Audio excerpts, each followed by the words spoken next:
नमस्कार सभी को। परीक्षा जंक्शन के इस प्लेटफॉर्म पे सभी का हार्दिक स्वागत है। सर माइक को एक बार यार माइक। अच्छा ठीक, एक मिनट। नमस्कार सभी को। परीक्षा जंक्शन के इस प्लेटफॉर्म पे सभी का हार्दिक स्वागत है और परीक्षा जंक्शन से जुड़े जितने भी सोशल मीडिया प्लेटफॉर्म है उन सभी पर आपका हार्दिक स्वागत भी है। तो सबसे पहली और महत्वपूर्ण सूचना इंफॉर्मेशन ये है कि आप इसको फॉलो और सब्सक्राइब जरूर कर लेना, क्योंकि इससे जुड़ी इंफॉर्मेशन आप तक पहुंचती रहे और आपकी पहुंच हम तक बनती रहे। इसके लिए हम तैयार हैं और आप भी तैयार रहें। फिर चलिए, लेक्चर्स को देखने के बाद कोई कमेंट, कोई सजेशंस भी आप दे सकते हैं। तो पहली बात, हम इतिहास की बात कर रहे हैं और इतिहास का ये लेक्चर है हिस्ट्री का, जिस हायरार्की से हम चल रहे हैं और उस हायरार्की को आगे बढ़ाते हुए, आगे टॉपिक्स को देखते हुए आज हम उसी क्रम में आगे चलेंगे। और चलिए फिर चलते हैं। लेकिन इससे पहले आपको एक मैं चीज बता देना चाहता हूं कि जिस हायरार्की, यानी चाहे सब्जेक्ट हो, हम कोई भी सब्जेक्ट पढ़ते हैं एक क्रम से पढ़ते हैं, ठीक है। क्रम से पढ़ने का फायदा यह होता है कि उससे कहानियां बनती हैं, उससे किस्से नहीं बनते। हाँ, कहानी के पढ़ते जब कहानियां बनती हैं तो किस्से ऑटोमेटिकली याद हो जाते हैं, लेकिन जब आप किस्सों को याद करोगे और कहानी का सोचोगे तो वो कभी नहीं बन पाएगा।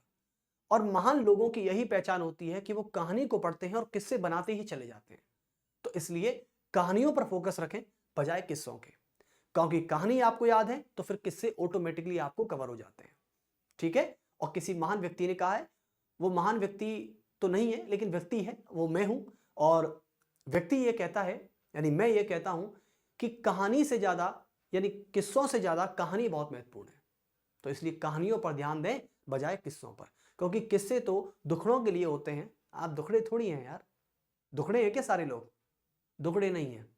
जैसे कि आजकल के दुखे हुए, आजकल के देवदास, आजकल के जो रोने धोने हैं, मैं हमेशा देखता रहता हूं, जब भी कहीं जाता हूं तो कहीं हमेशा यही रोना धोना है कि सर वन साइडेड है, टू साइडेड है, पता ही नहीं चल पाता। और आजकल के लड़के बहुत मासूम हो गए, पता नहीं क्यों। देखो, ये बात हकीकत है। पहले के जो लड़कियां थी वो बहुत मासूम थी, लेकिन आजकल के लड़के मासूम हो गए। लड़कों को ये पता ही नहीं चल पा रहा है कि कौन अपना है और कौन पराया है। लेकिन मैं लड़कों से एक ही बात कहूंगा, एक बड़ी ही सुंदर बात है और बहुत बहुत ही सेंसिटिव बात है, वो प्लीज दिल पे मत ले लेना सभी। तो कुछ ऐसी बात है, जैसे हम जब किसी सब्जेक्ट को क्रम से पढ़ रहे हैं तो हमारी लाइफ का भी क्रम होता है, लाइफ की एक हायरार्की होती है कि पहले अपना करियर सेट करिए, उसके बाद फिर वो सेट करिए, मतलब इन द सेंस शादी वादी देखिए अपनी भाई, ठीक है। उसके बाद फिर आगे की प्लानिंग करिए। तो कुल मिला के ये क्रम होता है। लेकिन आप जैसे क्या करते हैं, करियर को सेट करने के बजाय आप किसी और को सेट करने में लगे हुए हैं, यहां पर दिक्कत हो जाती है। तो हायरार्की से चलेंगे तो आपकी कहानियां बनेंगी, लेकिन आप किस्सों को बनाने के पीछे भाग रहे हैं यार। मैं समझ में ये नहीं आ रहा आजकल के बच्चे। Sir I want to date, yes, मतलब आप डेट कर रहे हैं किसी को। अरे पहले जो आपको डेट करना चाहिए था वो तो आपने किया नहीं। यानी आपको डेट करना चाहिए था किसी नौकरी को, लेकिन आपने कर लिया किसी लड़की को। तो कहने का मतलब है कि अपनी लाइफ के एक क्रम को, अपनी लाइफ की हायरार्की को लेके चलें कि पहले आपका जो सबसे इंपॉर्टेंट है वो आपका करियर है। आप चाहे करियर में कुछ भी करना चाहते हैं, चाहे बिजनेस करना चाहते हैं, चाहे नौकरी करना चाहते हैं, डजंट मैटर। आप कुछ करना चाहते हैं, दैट्स एनफ, बस। और आपको उसके लिए क्या कर रहे हैं ये बहुत इंपॉर्टेंट है, ठीक है। क्योंकि चाहने को तो दुनिया चाहती है भारत का प्रधानमंत्री बनना, दुनिया चाहती है भारत का राष्ट्रपति बनना, ठीक है।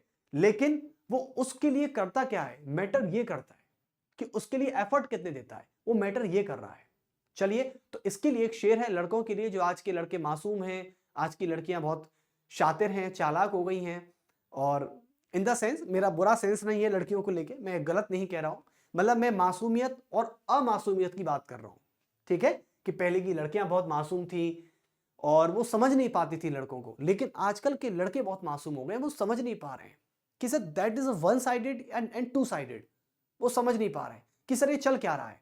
तो मैं उनके लिए बात कह देना चाहता हूं, दिल पे मत लेना, कि एक स्क्रिप्टेड सीरियल है, वहां से मैंने ये शब्द लिए और बहुत अच्छे लगे, जो मेरे लिए बहुत अच्छे काम आएंगे और आपके लिए भी शायद काम आ ही रहे होंगे।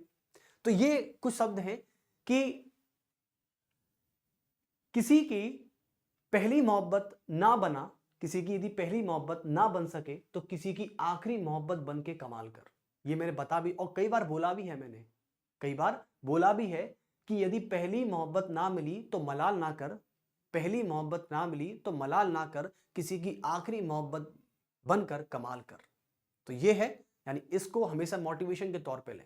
आप किसी के लिए बने ही बने हैं, ये चिंता की बिल्कुल बात नहीं है कि आप किसी के लिए बने ही नहीं है। बस ये है कि आप जिस इंसान को ढूंढ रहे हैं उस इंसान में आप फिट नहीं हो पा रहे हैं। तो प्लीज हताश मत होइए, पहले आपने गोल पर सेट करिए, गोल को सेट करिए, करियर को सेट करिए। लेकिन आजकल के बच्चों ने, आजकल के लड़के लड़कियों ने अपने गोल को किसी और को बना लिया है। ये मेरा गोल है, पहले ये सेट करूंगा, उसके बाद फिर नौकरी सेट करूंगा।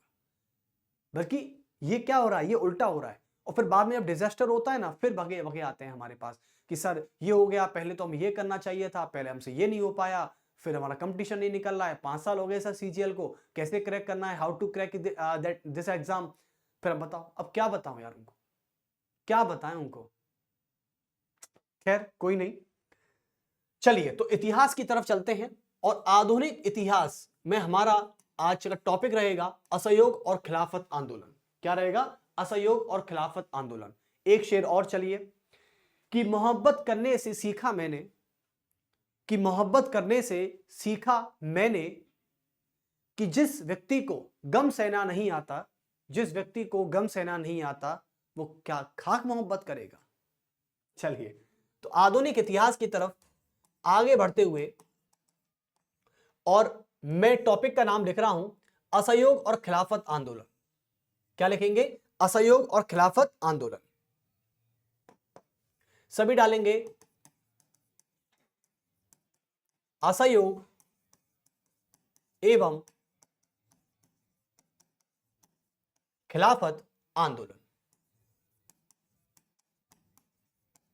चलिए तो असहयोग एवं खिलाफत आंदोलन की हम बात करने वाले हैं, लेकिन इससे पहले हमें बैकग्राउंड देखना होगा। कल मैंने जलियांवाला कांड कराया था। जलियांवाला हत्याकांड में मैंने इतना तो बता दिया था आप सभी को कि जनरल डायर, जनरल ब्रिगेडियर जो रेजिनॉल्ड डायर थे, उनको दोषी पाया गया, उनको पद से बर्खास्त किया गया 1920 की रिपोर्ट में। डायर क्या कहता है उसका बयान बता दिया मैंने हंटर कमेटी के सामने। ठीक है, हंटर कमेटी के जो नाम था वो डिसऑर्डर इंक्वायरी कमेटी था। 14 अक्टूबर 1919 का गठन हुआ था उसका।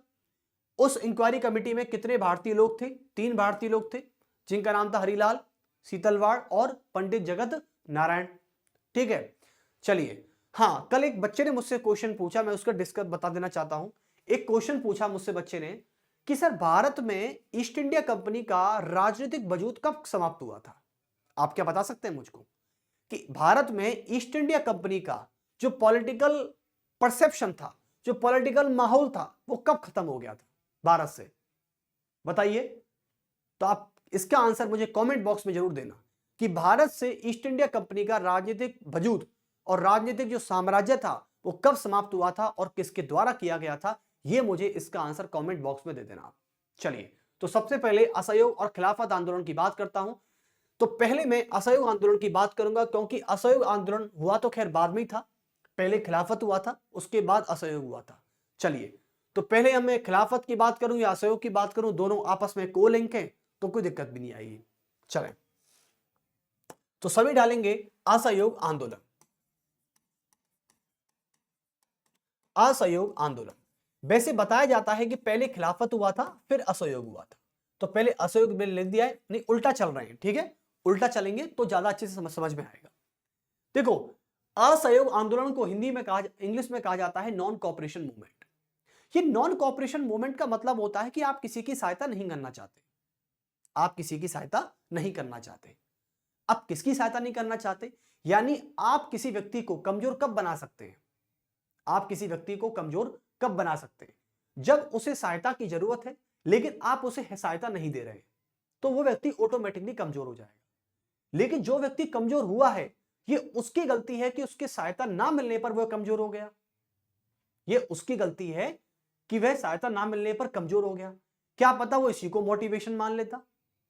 लेकिन बैड पॉलिटिक्स ये कहती है, बुरी राजनीति ये कहती है कि जिस व्यक्ति को समय पर आपकी हेल्प की जरूरत है, आप उसकी हेल्प करिए, क्योंकि ऐसा भी हो सकता है कि आप उसकी हेल्प ना करें और वह असहाय हो जाए, वह कमजोर हो जाए, उसका टैलेंट छुप जाए, वो मेहनत कम करने लग जाए, क्योंकि उसमें डिमोटिवेशन आ जाता है, वो हतोत्साहित हो जाता है, उसके अंदर एनर्जी बूस्ट करने के लिए कोई चीज नहीं होती है उसके अंदर, तो शायद ऐसा भी हो सकता है। लेकिन यहां पर किसी के हेल्प ना करने की बात जो की जा रही है वो किसके द्वारा की जा रही है और किससे की जा रही है? असहयोग आंदोलन एक्चुअली में महात्मा गांधी ये कहना चाहते हैं कि हम ब्रिटिश सरकार की कोई मदद नहीं करना चाहते। और आपको मैं बता दूं, राजनीति पॉलिटिक्स की डेफिनेशन ये कहती है कि सरकार किसी भी देश की सरकार शासन अपना तभी चला सकती है, या किसी भी देश की सरकार शासन अपना तभी चला पाती है जब जनता उसका पूरा पूरा सहयोग करे। यानी इतिहास गवाह है कि जिस सरकार का साथ जनता ने नहीं दिया वह सरकार टूटी है, वह सरकार बिखरी है। यह बात हकीकत है, आप देख लीजिए, बोली उठा लीजिए संविधान को भी और उठा लीजिए राजाओं को भी। यह हमारे देश का इतिहास और परंपरा रही है। जिस राजा का साथ जनता ने नहीं दिया ना, उस राजा का भी नाश हुआ और उस साम्राज्य का भी नाश हुआ। आप राजशाही, आप जारशाही को उठा लो रूस के शासन में, क्या 1917 की क्रांति भूल गए आप? क्या आप 1789 की फ्रांस की क्रांति भूल गए आप?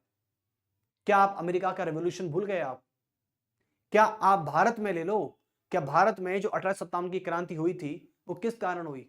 यही तो थी कि हम जनता का सहयोग, हम सरकार का सहयोग नहीं करेंगे, सरकार का विरोध करेंगे तो सरकार भाग जाएगी यहां से। यानी अंग्रेजी सरकार का सहयोग नहीं करना ही अंग्रेजी सरकार की सबसे बड़ी हार का कारण माना जा सकता है। तो यह था गांधी जी का एक स्टेटमेंट। चलिए, तो असहयोग का मतलब हुआ यानी नॉन कोऑपरेट मूवमेंट। तो आप लिख सकते हैं non cooperate movement, non cooperate movement यानी असहयोग आंदोलन। अब देखें, असहयोग आंदोलन की मैं बात करूं तो इसका पहले कारण क्या था? इसके कई सारे कारण हो सकते हैं। और एक्चुअली में असहयोग आंदोलन की जो शुरुआत थी बच्चों, असहयोग आंदोलन की जो शुरुआत थी, इसकी शुरुआत की गई थी जनवरी 1921 में। इसकी शुरुआत क्या थी? इसकी शुरुआत थी जनवरी 1921 में। ओके, उसके बाद इसका उद्देश्य क्या था? इसका उद्देश्य यह था कि महात्मा गांधी जी के द्वारा यह कहा गया कि हमें ब्रिटिश सरकार का सहयोग नहीं करना। अच्छा, क्यों नहीं करना, इसका कारण भी हम पता लगा लेंगे। तो उद्देश्य यह था असहयोग आंदोलन का कि ब्रिटिश सरकार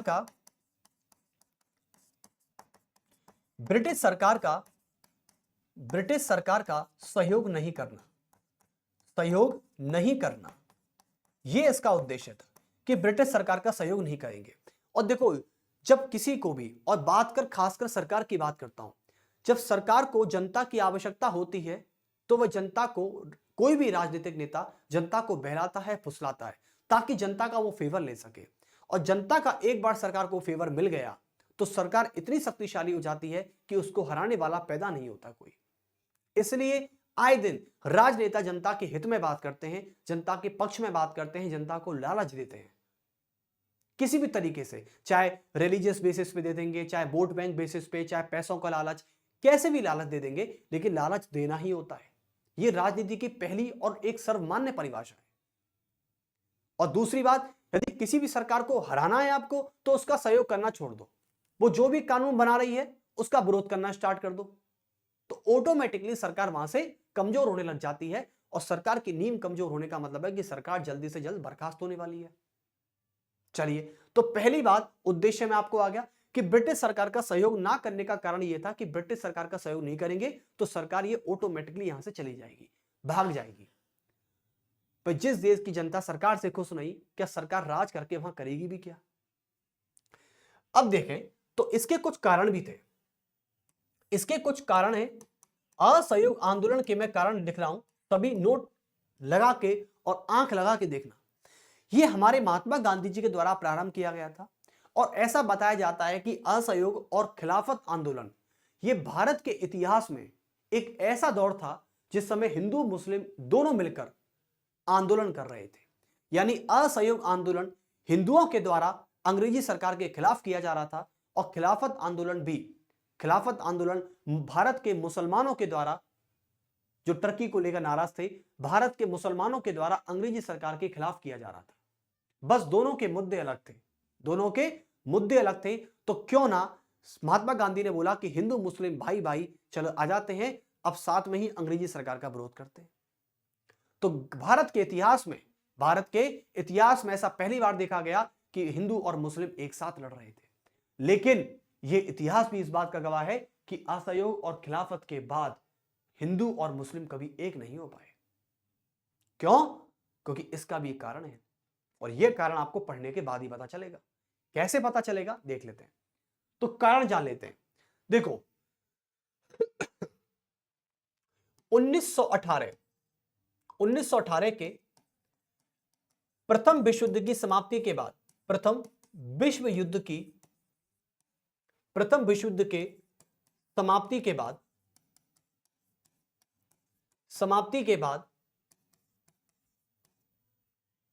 समाप्ति के बाद अंग्रेजी सरकार द्वारा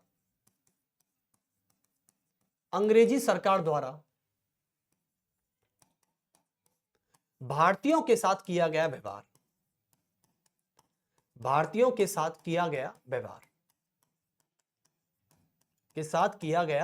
व्यवहार, यानी एक बात तो निश्चित है कि 1918 का, देखो 1914 से लेके और 1918 तक भारत नहीं मतलब पूरे विश्व में एक प्रथम विश्व युद्ध हुआ था, आप सभी जानते हैं। यानी 1914 यानी 1924 से लेके 1914 से लेके 1918 तक हमारे विश्व में प्रथम विश्व युद्ध हुआ था। इस प्रथम विश्व युद्ध में ब्रिटेन भी हिस्सेदारी में था, आप सभी को पता है, ठीक है। तो महात्मा गांधी जी ने सोचा, आपको पता है महात्मा गांधी जी ने प्रथम विश्व युद्ध में अंग्रेजी सरकार की इतनी सहायता की थी, कितनी सहायता की थी? अरे भैया भारत के सैनिक तक लड़ लिए, भारत के सैनिकों ने ब्रिटेन की सेना में हिस्सा लेकर ब्रिटेन का साथ दिया था, महात्मा गांधी ने खुद इनकी मदद की थी। लेकिन 1918 के बाद अंग्रेजी सरकार ने हमारे साथ क्या किया? जब यह महात्मा गांधी के दिमाग में आया तो महात्मा गांधी को फिर परवान चढ़ गए। महात्मा गांधी बोले अब नहीं छोड़ेंगे इनको, क्योंकि अंग्रेजी सरकार पूरी धोखेबाज है, ये तो निकम्मी सरकार है, इसको तो हमने गौर ही नहीं किया। कैसे देख लेते? क्योंकि 1918 के प्रथम विश्व युद्ध की समाप्ति के बाद अंग्रेजी सरकार द्वारा भारतीयों के साथ किया गया व्यवहार, क्या आप रॉलेट एक्ट को भूल गए क्या? कोई रॉलेट एक्ट को कैसे भूल सकता है? 1919 में जब जबरन गिरफ्तारी कराई गई थी, और आपको पता है कि महात्मा गांधी ने इसे काला कानून बोला था। और दूसरा भूल गए, ये तो एक तो था रॉलेट एक्ट, दूसरा कारण क्या हो सकता है? दूसरा कारण था जलियांवाला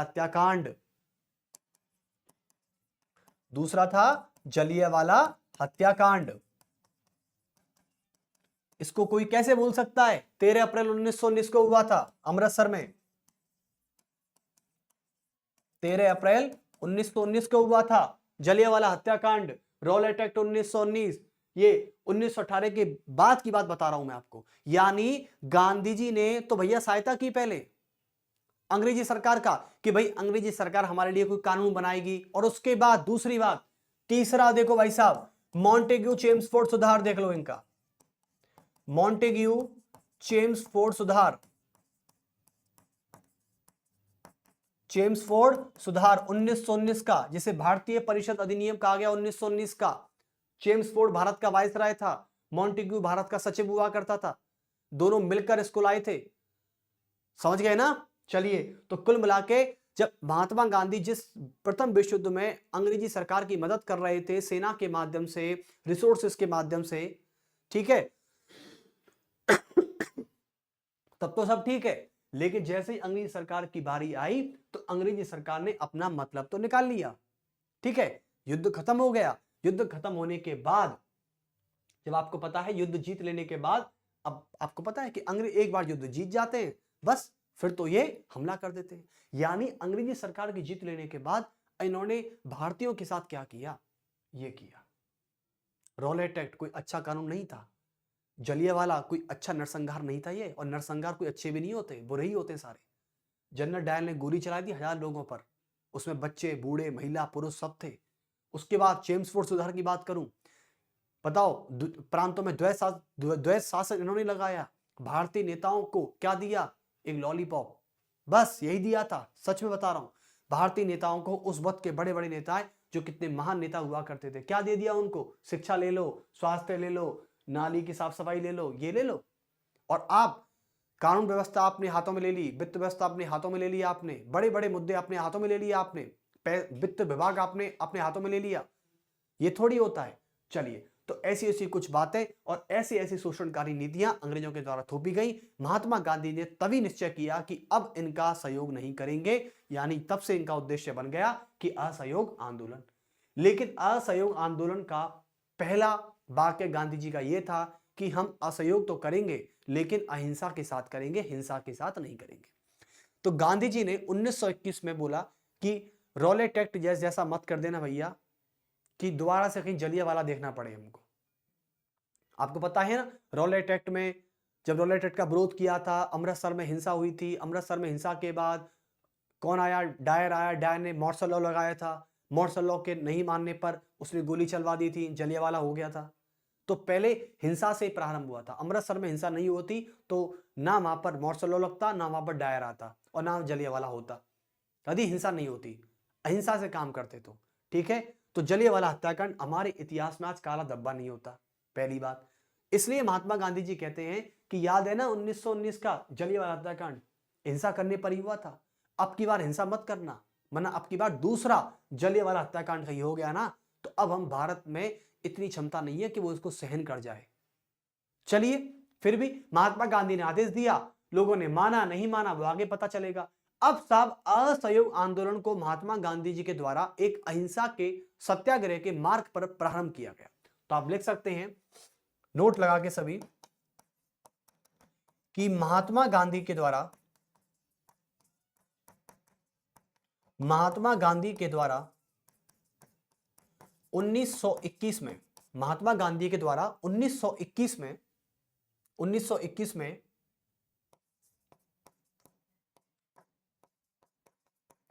असहयोग आंदोलन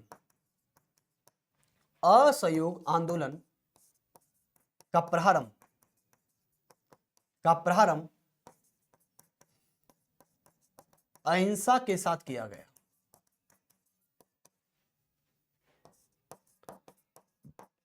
अहिंसा के साथ किया गया, ठीक है। चलिए, अब प्रारंभ हो गया। अब जैसे ही ये प्रारंभ हुआ तो अहिंसा के साथ हुआ, लेकिन भाई साहब 1921 में प्रारंभ हुआ। 5 फरवरी 1922 यूपी के गोरखपुर में चौरा चौरी नामक स्थान पर एक कांड कर दिया, वहां पर हिंसा करके भारतीयों ने, भारतीय क्रांतिकारियों ने वहां पर हिंसा कर दी। पता नहीं, देखो कभी कभी क्या होता है, आंदोलन में क्रांतियां और आंदोलन में उग्रवाद आ ही जाता है। अब कितना भी किसी को समझा लो, कोई ना कोई वारदात ऐसी हो ही जाती है। आपको पता है कि आपके घर के माता पिता आपसे बोलते हैं, कितने भी लाख गुना बोल रहे हैं कि बेटा बाहर जा रहे हो लड़ाई झगड़ा मत करना, बाहर जा रहे हो लड़ाई झगड़ा मत करना, हमें यह बर्दाश्त नहीं है कि तुम लड़ाई झगड़ा करो, कल तुम किसी को 2 थप्पड़ मारोगे, कल तुमको सामने वाला 4 मारेगा या 4 मारने के मौके देखेगा। तो माँ बाप को कितना समझाते हैं, लेकिन जब आपसे घर से बाहर निकलते हैं, और घर से बाहर निकलते तो नहीं, लेकिन जैसे ही आप घर से बाहर निकले तो करीबन सेंटर पहुंचे, किराए पर कमरा लिया, और जैसे ही आप घर से जयपुर की या दिल्ली की तरफ आए पढ़ने के लिए और 1 साल 2 साल रहे, तो क्या 1-2 साल तक आपकी किसी से लड़ाई नहीं होती? क्या लड़ते नहीं हो आप? लड़ते हो ना फिर भी, यानी लड़ाई तो होनी है। बस इसी बात का है। तो महात्मा गांधी ने ऐसा उपदेश दिया होगा। लेकिन 5 फरवरी 1922 को आप लिख सकते हैं यहां पर, लेकिन 5 फरवरी 1922 को यानी 1922 को, 5 फरवरी 1922 को उत्तर प्रदेश के गोरखपुर में, उत्तर प्रदेश के गोरखपुर में चौरा चौरी स्थान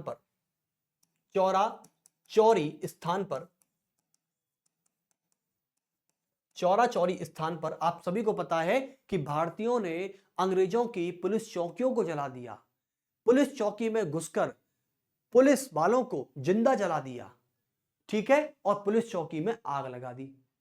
यानी चौरा चौरी जो जगह थी, वहां की पुलिस चौकी में आग लगाना, पुलिस के जितने भी डॉक्यूमेंट थे, जितने भी दस्तावेज थे, उन सभी की फाइलों को जला देना, और पुलिस चौकी को चारों तरफ से घेर के उस पर मिट्टी का तेल डाल के उसमें आग लगा दी। यानी जितने पुलिसकर्मी थे उसके अंदर सारे मारे गए। अब कुल मिला के हिंसा हो गई। अब आप ये बताइए कि अंग्रेजी सरकार का एक जवान मरेगा तो क्या अंग्रेजी सरकार भारतीयों को छोड़ेगी? अंग्रेजी सरकार तो है ही अन्यायी।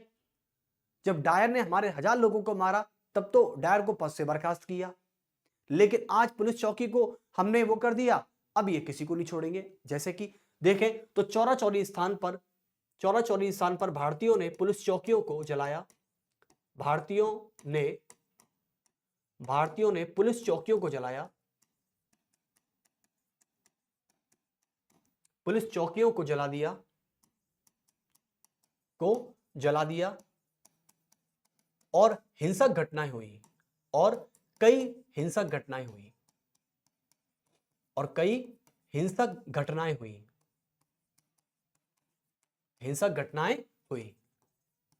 ठीक है, कई हिंसक घटनाएं हुई थी, कई हिंसक घटनाएं। तो कुल मिला के जैसे कि जिंदा जला देना, फाइलों को जला देना, चौरा चौरी नाम के स्थान पर जो डाक तार थे, जो टेलीफोन तार थे, उनको तोड़ दिया गया। ठीक है, कुछ ऐसी सेवाएं थी। तो चलिए, तो 5 फरवरी को चौरा चौरी स्थान पर जो ये हमला हुआ था, जो घटना हुई थी, इसी को चौरा चौरी कांड के नाम से जाना जाता है।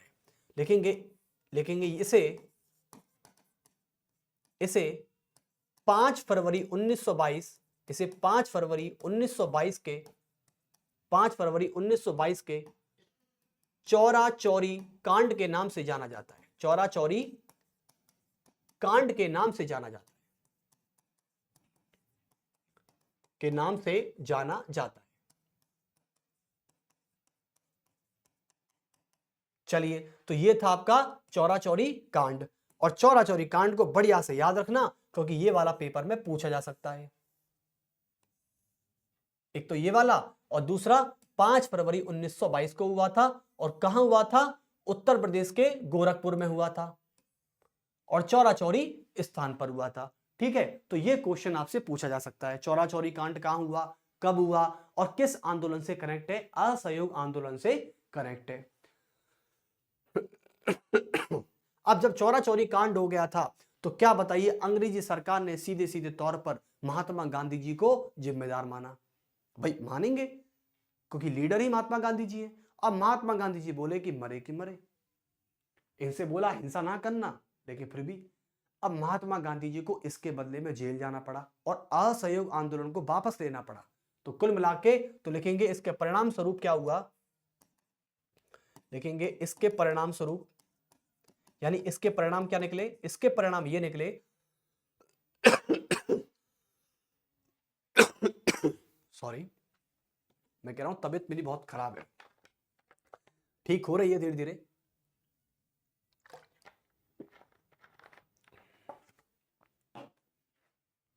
इसके परिणाम क्या निकले? इसके परिणाम ये निकले कि 1922 में गांधी जी को असहयोग आंदोलन वापस लेना पड़ा,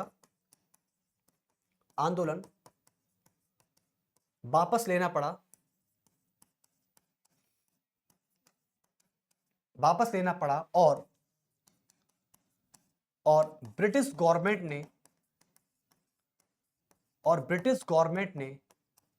1922 में उन्हें यरबदा जेल भेज दिया। उन्हें कहां भेज दिया? उन्हें यरबदा जेल भेज दिया।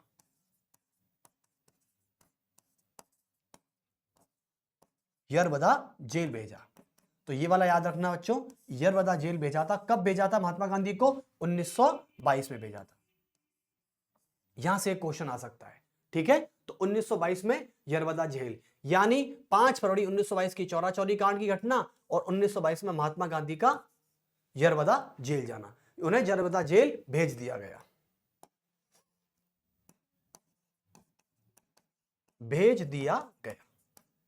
क्योंकि असहयोग आंदोलन उन्हीं के द्वारा प्रारंभ किया गया था। लेकिन अंग्रेजी सरकार को कोई मतलब नहीं है इससे कि उन्होंने क्या उपदेश दिया था। अंग्रेजी सरकार को मतलब है कि भैया महात्मा गांधी ऐसी बात करते हैं तो महात्मा गांधी ही इसके बाद जिम्मेदार है। चलिए, जब यरबदा जेल भेजा गया, अब यरबदा जेल भेजने के बाद अब बात करते हैं खिलाफत की। अब इसको खिलाफत से कनेक्ट करते हैं। ठीक है, अब देखें खिलाफत कैसे आता है।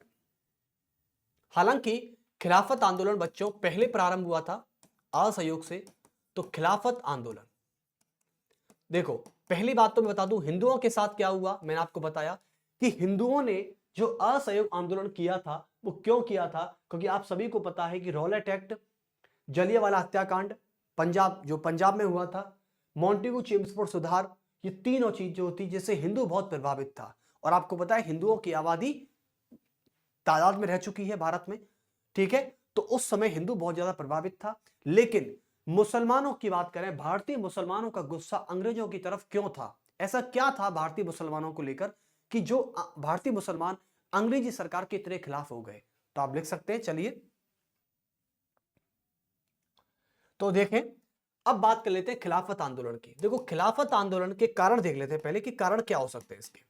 देखो पहले इसकी बात कर लेते हैं कारण कि कारण क्या है। देखो 1918 का जो पहला विश्व युद्ध चल रहा था, उस विश्व युद्ध में इसकी समाप्ति के बाद इंग्लैंड जीत गया था और टर्की जो था वो ब्रिटेन के अगेंस्ट में था और टर्की हार गया। भाई यूं मान लीजिए कि पहले विश्व युद्ध में टर्की और ब्रिटेन आपस में लड़ रहे थे, तो ब्रिटेन की जीत हुई 18 में विश्व युद्ध में, लेकिन टर्की हार गया। और टर्की पर जो राजा था, टर्की के जो खलीफा था, वो भारतीय मुसलमानों का धार्मिक गुरु हुआ करता था। बिल्कुल, यानी टर्की की बात करें जैसे कि आज मक्का मदीना की बात करते हैं, तो भारतीय मुसलमानों या किसी भी विश्व के मुसलमानों की बात करें तो उनके लिए मक्का मदीना एक बहुत पवित्र स्थान होता है, ठीक है। जैसे हमारे यहाँ पे हिंदुओं में, उनके यहाँ मुसलमानों में होता है, ठीक है, हम उसका भी सम्मान करते हैं। यानी मक्का मदीना जो है ऐसे इनके लिए। तो कुल मिला के टर्की का जो राजा और टर्की का जो सरफरा, जिसको कहते हैं मुखिया, टर्की का जो प्रधान, टर्की का राजा, टर्की का जो मुखिया है, वह टर्की का जो खलीफा था वो इनका धार्मिक गुरु हुआ करता था। अब जब ब्रिटेन से टर्की हार गया था तो ब्रिटेन ने टर्की में ऐसी ऐसी नीतियों को लागू कर दिया कि टर्की का राजा अपनी गद्दी को छोड़ दे। यानी कुल मिला के ब्रिटेन ने टर्की के खलीफा के पद का अपमान कर दिया। क्यों कर दिया? क्योंकि ब्रिटेन ने टर्की के जो खलीफा का पद था उसको खत्म कर दिया। अब भैया जब खलीफा के पद का आप समाप्त करोगे तो खलीफा कहां बैठेगा, और खलीफा नहीं बैठेगा तो भारतीय मुसलमान नाराज हो जाएंगे कि उनका धार्मिक गुरु को स्थान नहीं दिया गया। तो इसलिए भारतीय मुसलमान ब्रिटेन से बहुत नाराज थे। तो लिख सकते हैं कि 1918 के युद्ध के पश्चात 1918 के युद्ध के पश्चात ब्रिटेन के साथ युद्ध में टर्की की हार हुई। ब्रिटेन के साथ युद्ध में टर्की की हार हुई, और ब्रिटेन के द्वारा टर्की के खलीफा के पद को समाप्त किया गया तथा ब्रिटेन के द्वारा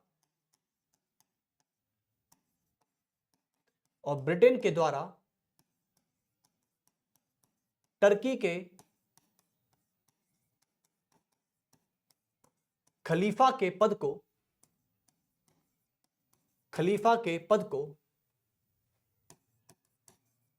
समाप्त किया गया।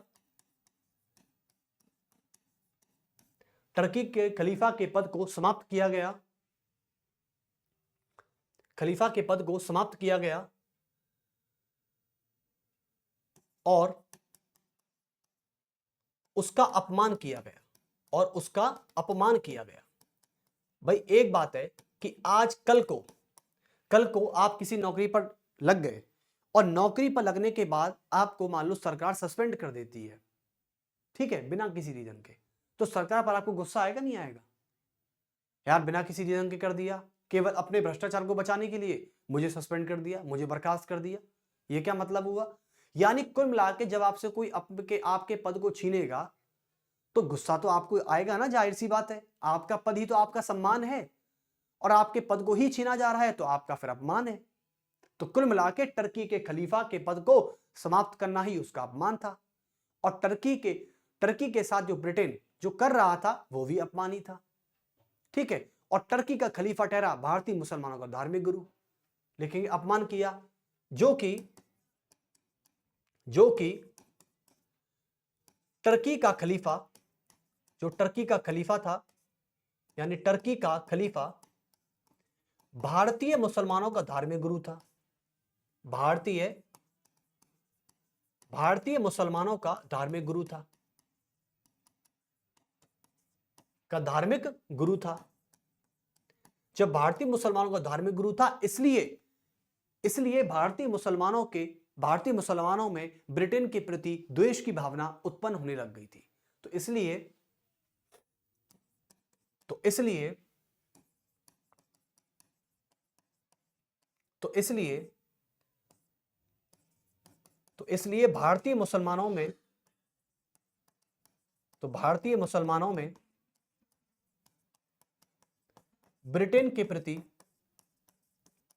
भारतीय मुसलमानों में ब्रिटेन के प्रति विरोध की भावना उत्पन्न हुई।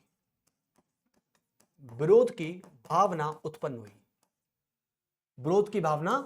हुई। अब समझ गए ना मेरी बात, मैं क्या कहना चाह रहा हूं? तो मैं यही कहना चाह रहा हूं भाई, कल को मैं आपकी क्लास में पढ़ा रहा हूं, ठीक है, कोई एरा गैरा आके कोई मेरा अपमान कर जाए, ठीक है, सीधी बात है, चल आप मुझे पसंद करते हो नहीं करते, ये मुझे इस बात से मुझे कोई दिक्कत नहीं, ठीक है, वो आपकी पसंद चॉइस हो सकती है कि भाई मैं क्लासरूम में पढ़ा रहा हूं, तो क्लासरूम में पढ़ाते सबक मेरे पास मान लो 100 या 200 बच्चे बैठे हैं।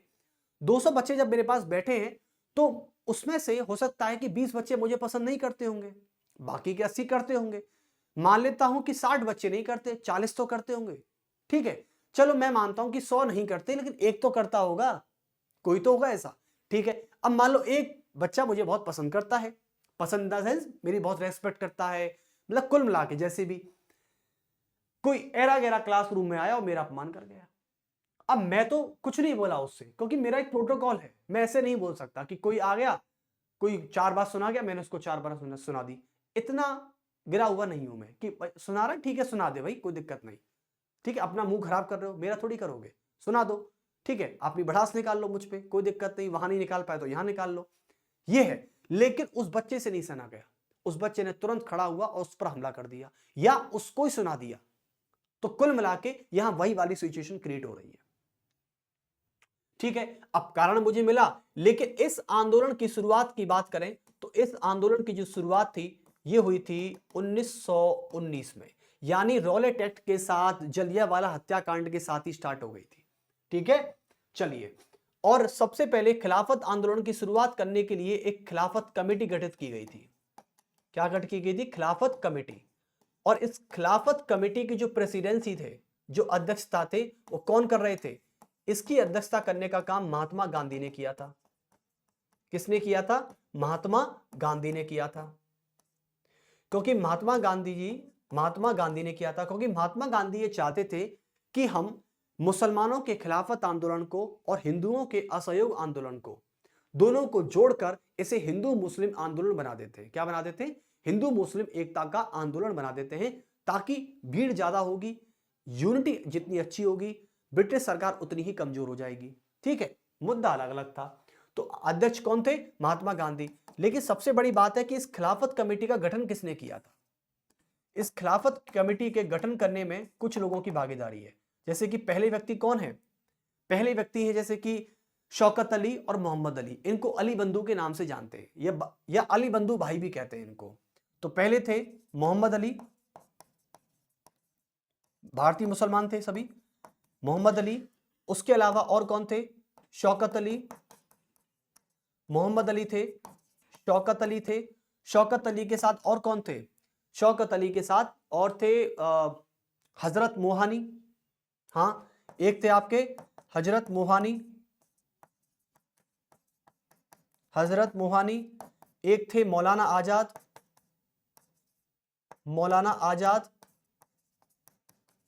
ठीक है, और एक थे अजमल खान। नाम याद हो जाएंगे बच्चों, ऐसी कोई दिक्कत नहीं है, इतनी परेशानी मत लिया करो, है ना। माइंड पे इतना प्रेशर लोगे तो कैसे काम चलेगा? अजमल खान। चलिए, तो ये 5 व्यक्ति हुए जिन्होंने खिलाफत कमेटी का गठन किया था, लेकिन इसकी प्रेसिडेंसी किसके द्वारा की गई थी? महात्मा गांधी जी के द्वारा की गई थी, याद रखना, ठीक है। चलिए, तो 1919 में इसका गठन हो चुका था खिलाफत कमेटी का, और खिलाफत कमेटी ने ही महात्मा गांधी की प्रेसिडेंसी को एक्सेप्ट किया और फिर महात्मा गांधी ने अध्यक्ष क्यों बने, इसका आंसर आपसे पूछा जाए कि क्यों बने, तो इसका आंसर मैं यही कहूंगा कि महात्मा गांधी चाहते थे कि हिंदू तो ब्रिटिश के विरोध में है ही, और अब तो भारतीय मुसलमान भी आ चुके हैं, तो इन दोनों को जोड़कर, क्योंकि लिखें, क्योंकि इसे हिंदू मुस्लिम एकता का, इसे हिंदू मुस्लिम एकता का आंदोलन बना सके, हिंदू मुस्लिम एकता का आंदोलन बनाया जा सके, आंदोलन बनाया जा सके,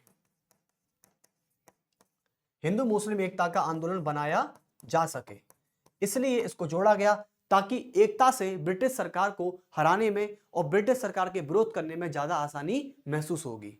ठीक है, और भारत के इतिहास में इसे हिंदू मुस्लिम एकता का आंदोलन भी कहा जाता है। तो लिखेंगे और इतिहास में इसे हिंदू मुस्लिम एकता का आंदोलन कहा जाता है, हिंदू मुस्लिम एकता का आंदोलन कहा जाता है, एकता का आंदोलन कहा जाता है, आंदोलन कहा जाता है। तो यही चीज थी कि हिंदू मुस्लिम एकता का आंदोलन ये था। ठीक है, अब इसको मैंने अंडरलाइन कर दिया है, जरा इस पे गौर फरमा लेगा सभी। ठीक है, लेकिन अंग्रेजी सरकार को जानते हैं कि अंग्रेजी सरकार कभी भी यूनिटी को पसंद करती नहीं है। अंग्रेजी सरकार ने, इतिहास इस बात का गवाह है कि अंग्रेजी सरकार ने इसी वक्त और इसी क्षण जब उन्होंने देखा कि हिंदू मुस्लिम एक हो रहे हैं, हिंदू मुस्लिम भाई भाई हो रहे हैं, और तब से लेकर आज तक हिंदू मुस्लिम कभी एक नहीं हो पाए। आज भी कहीं ना कहीं पर हमें हिंसा देखने को मिल जाती है कि हिंदू और मुस्लिमों के बीच में। आज आप बांग्लादेश में उठा लीजिए, बांग्लादेशी हिंदुओं के साथ क्या हो रहा है वहां पर। आज बांग्लादेश वाले पर आप देख सकते हैं कि बांग्लादेश में आज हिंदुओं के साथ क्या हो रहा है, बताइए। देखिए, आज भी सांप्रदायिक हिंसा होती रहती है धर्मों के नाम पर, और ये सब अंग्रेजी सरकार की देन है भाई साहब। क्योंकि अंग्रेजी सरकार ने जब से देखा कि हिंदू मुस्लिम एक होकर हमारे खिलाफ लड़ रहे हैं, तो इनको तोड़ना ही बेहतर है। और अंग्रेजी सरकार ने असहयोग और खिलाफत आंदोलन के समय ही फूट डालो राज करो नीति यानी डिवाइडिंग रूल को एक्सेप्ट करना स्टार्ट कर दिया था।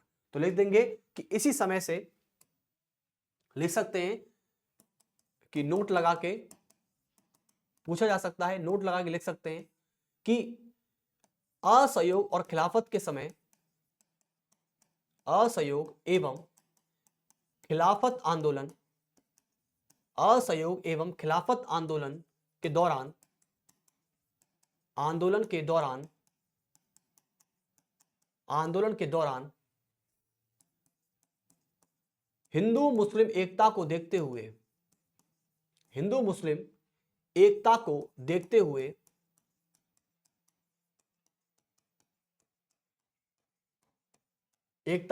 हुए अंग्रेजों ने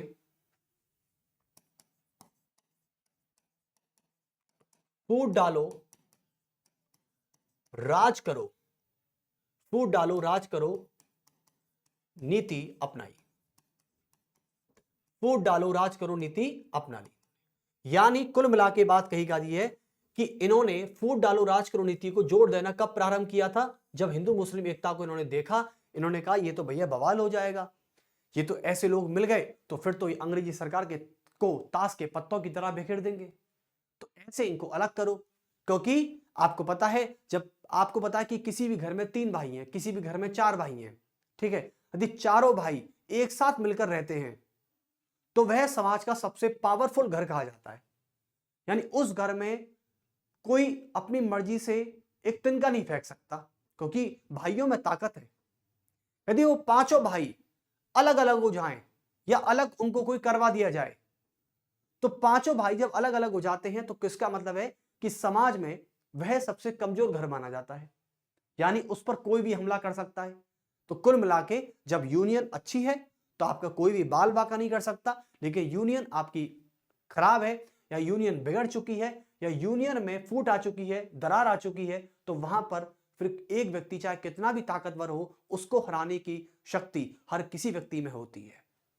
जैसे कि चाणक्य आचार्य चाणक्य, आचार्य कौटिल्य एक बहुत अच्छी बात कहते हैं। वो कहते हैं कि जिस राजा के पास सेना जितनी पावरफुल होगी उसका मित्र तो मित्र ही रहेगा, लेकिन शत्रु भी मित्र ही बन जाता है।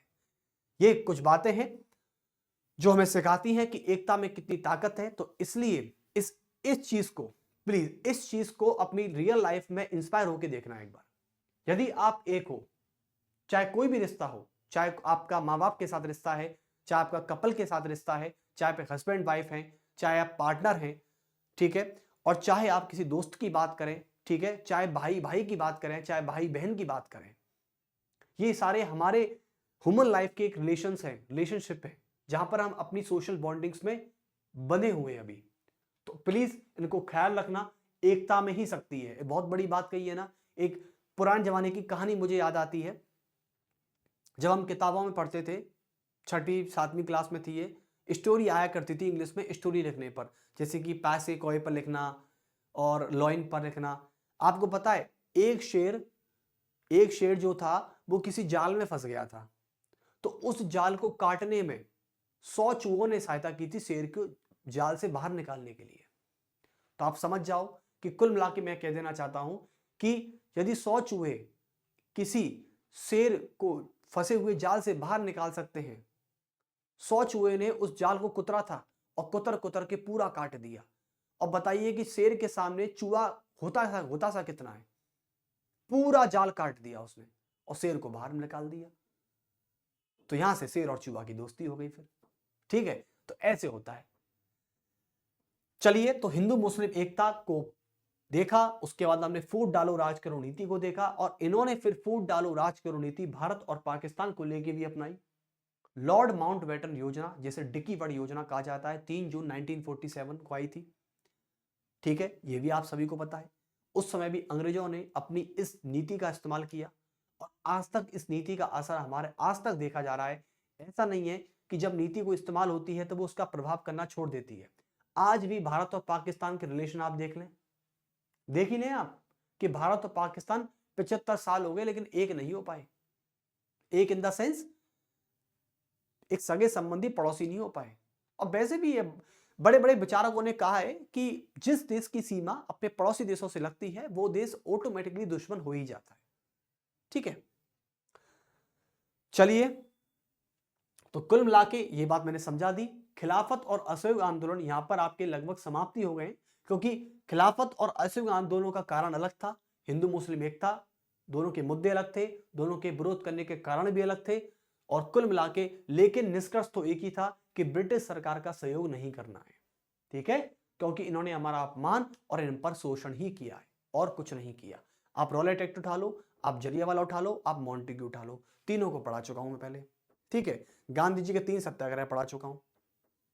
अब कल हम क्या करने वाले हैं, हम कल ये करने वाले हैं कि कल से हम यानी एक हायरार्की के अनुसार, हायरार्की क्रम नहीं छोड़ूंगा मैं हिस्ट्री में, हायरार्की के अनुसार आगे चलेंगे और आगे चलते हुए बातचीत करेंगे फिर, ठीक है।